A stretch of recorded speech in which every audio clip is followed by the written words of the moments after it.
The movie opens with Phil on the phone in the middle of the desert. He is calling the fiancée of his best friend Doug and tells her that they messed up. We lost Doug, the fiancée. Tracy Garner freaks out because she and Doug are supposed to get married in 5 hours. That's not going to happen. 2 days earlier, Doug and his soon-to-be brother-in-law Alan are trying on tuxedos. Alan says it's okay if Doug doesn't bring him to the bachelor party tonight. Alan is severely socially inept, but Doug makes it clear that he wants Alan to be there with him.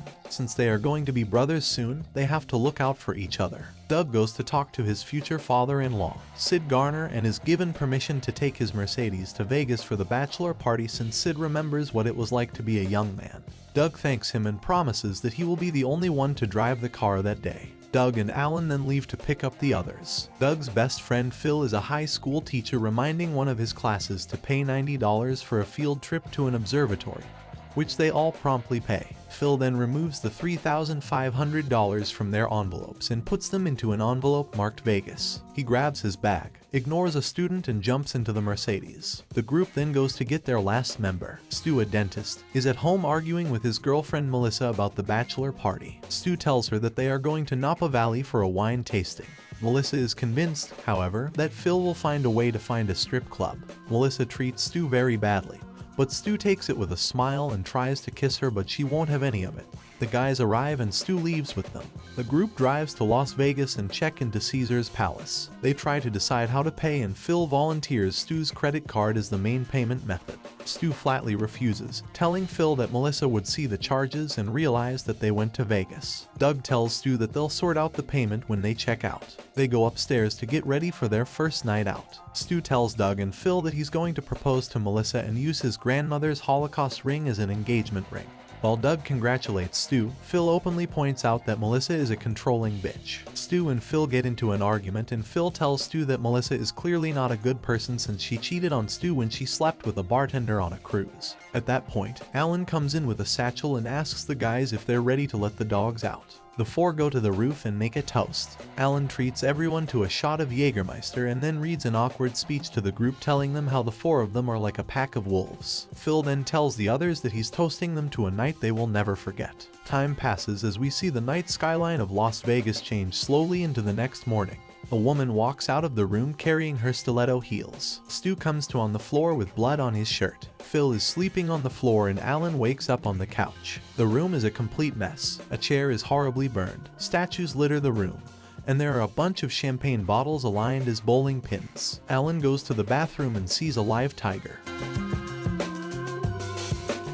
Phil wakes up when Alan steps on him and thinks that Alan is imagining things. He laughs at the fact that there is a tiger in the bathroom and tells Stu that his head hurts. Stu realizes that he's missing a tooth and Phil can't help but laugh.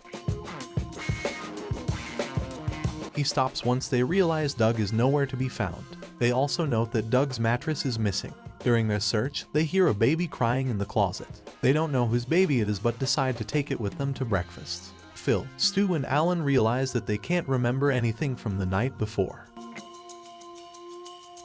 They check their pockets for clues to what happened last night. Alan has Stu's tooth, Stu has a receipt for an $800 withdrawal at the Bellagio, and Phil has a hospital bracelet on his wrist. They decide to make the hospital their first stop. Outside the hotel, the trio waits for the valet to bring around their car. They notice a cleaning crew removing a mattress impaled on Caesar's statue on an upper level of the hotel. Phil notes that they must have had a wild night. The valet drives up, not in the Mercedes, but in a police car, and gives Phil the keys. They drive off and head to the hospital to get a lead on where Doug is.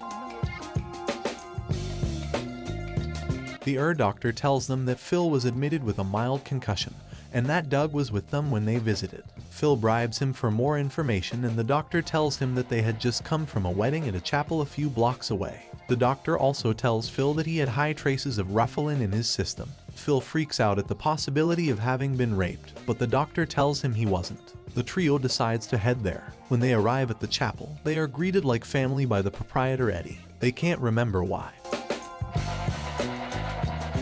but soon found out that Stu married a woman named Jade the night before and that everyone was present for the wedding. Stu freaks out a little. Phil looks into an annulment and Eddie gives them Jade's address. The trio head to the car, and as they pull out, they are confronted by a pair of Asian gangsters demanding that the trio return someone they kidnapped. The gangsters pull out guns and threaten the trio before accidentally shooting Eddie in the shoulder. Phil drives the car out of the lot. They get to Jade's and find her on the phone freaking out because she couldn't find her baby, who turns out to be named Tyler. She sees Stu and is happy to see him, but he freaks when he finds out that she's a stripper who works as an escort and he gave her his grandmother's Holocaust ring. The group is interrupted by the arrival of 2 police officers who arrest the trio for stealing their car. At the police station, Phil decides to call Tracy and tells her that they are enjoying Vegas so much they are staying an extra day. He doesn't tell her that they lost Doug and is forced to hang up when they are taken to the interrogation room.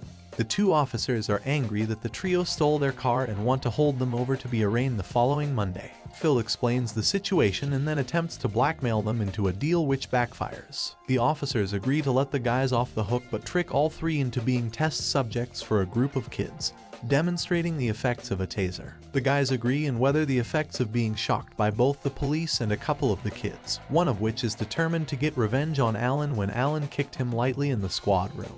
After the demonstration, the trio head over to recover the Mercedes that the police impounded. Stu is surprised that the car is in pristine condition and they then drive back toward the hotel to see if Doug went back. On the way they hear a knocking in the trunk and think that Doug is in the trunk of the car. They open it only to have a flamboyant and naked Asian man named Leslie Chow jump out with a crowbar and attack them. After he runs off naked, Alan admits that he spiked their Jägermeister with the roofies, thinking they were ecstasy pills. Stu flips out, but Phil plays it cool and the trio returns to the hotel. They are about to enter the hotel room when they remember the tiger. They cautiously open the door to find Mike Tyson and his bodyguard in the room. Tyson is singing In the Air Tonight by Phil Collins, getting the guys to join in before knocking Alan out cold.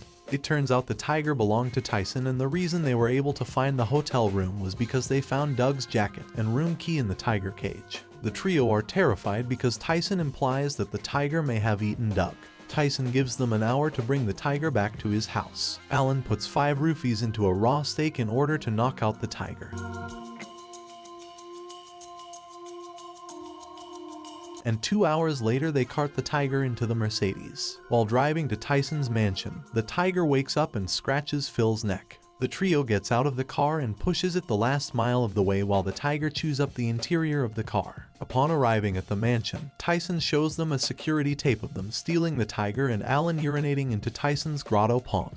Doug was with them and they put it into a police car, but not before Phil screamed, "Look, I'm raping Tyson's tiger and pantomiming having sex with the animal." Tyson asks where they got the cop car and gives them props when they tell him they stole it. With no further leads, the group heads back to the hotel. On the way to the hotel, Chow and his men crash their car into the Mercedes and force it into a pole. They tell Phil that he kidnapped Chow, calling him my lucky charm, and that he wanted to take Chow home with them. The gangsters also notice that Alan took Chow's purse with him and that the satchel Chow carried had $80,000 worth of Bellagio casino chips. Phil says they'll return the money, and Chow gives them until sunrise to get it to them and shows them that he has Doug in his SUV with a hood over his face. The gang returns to the hotel and can't find the satchel.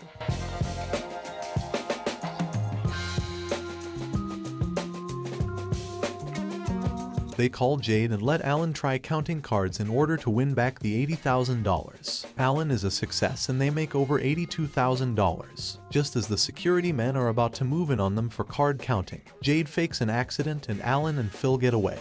The group drives to the meeting point to make the exchange. They give Chow $80,000 in cash and Chow gives them Doug. Unfortunately, it's the wrong Doug. The Doug that Chow's gangster kidnapped, who is African American, turns out to be the man who sold Alan the bad ecstasy. Phil gets mad and tells Chow to give them back their money and to take Black Doug with him.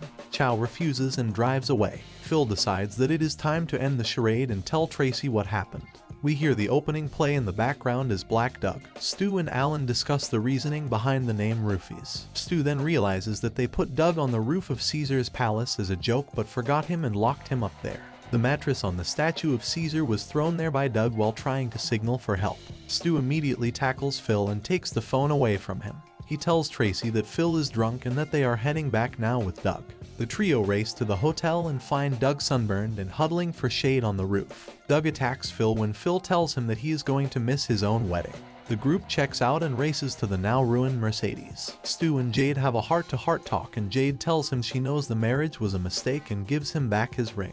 Stu asks her if she wants to go on a date next weekend and she agrees. She also tells him that the reason Stu is missing a tooth is because Alan told him that he wasn't a good enough dentist if he couldn't remove his own tooth. Doug pulls out the missing satchel with Chow's $80,000 in casino chips. It had been left with him on the roof. Phil speeds down the highway on the way to the wedding. A tuxedo shop van drives up and tosses them 4 tuxedos that they ordered via phone. The group arrive at the wedding a few minutes late. Tracy walks down the aisle with Sid and asks Doug what happened. He explains what happened and tells her it will never happen again as long as they are married. Tracy forgives him and the two get married. Phil is happy to see his wife and son at the reception and spends the evening happy to be home. Alan and Stu are drinking at the bar when Melissa shows up. Melissa is mad that Stu didn't call at all and ignored her calls. She flips out when she sees he's missing a tooth. Stu finally can't take it anymore and flips out on her. She asks him when their relationship stopped working and Stu loudly announces that it was over when she had sex with the sailor on the cruise. Phil smiles proudly while Doug and Tracy look on in shock. Alan corrects him by saying it was a bartender and Stu laughs. He tells Alan that they should go dance, which they do. The guys are all gathered on the patio when Alan walks up with Stu's camera he found lodged in the backseat of the car. It contains photos of their adventures and mishaps in Las Vegas. They decide to look at the photos once and then delete the evidence.